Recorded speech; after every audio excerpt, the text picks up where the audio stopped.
बोली लखड़ी बोली अकड़ के जे बोले ओके मार दिला गोली। सर झुके लखली अपना बाप आगे एगो राज हवे बड़ा नाज हवे जिला आजमगढ़ रंगबाज हवे। एगो राज हवे बड़ा नाज हवे जिला आजमगढ़ रंगबाज हवे।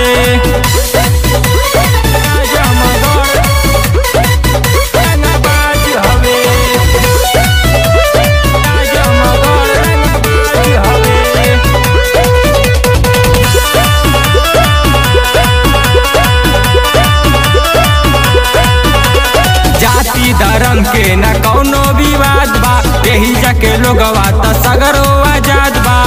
कालू जिंदाबाद रहे आजो जिंदाबाद बा। कालू जिंदाबाद रहे आजो जिंदाबाद बा। यहाँ सब करिया लगा अंदाज हवे एगो राज हवे बड़ा नाज हवे जिला आजमगढ़ रंगबाज हवे।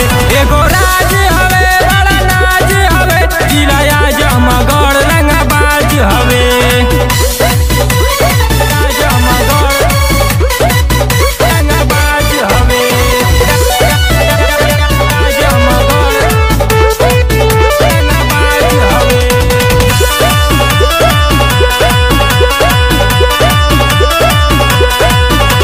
संतोष राकेश के ये पहचान बा सब नौजवानन के ये सम्मान बा। केहू के घमंड संदीप सरगमया बना सही।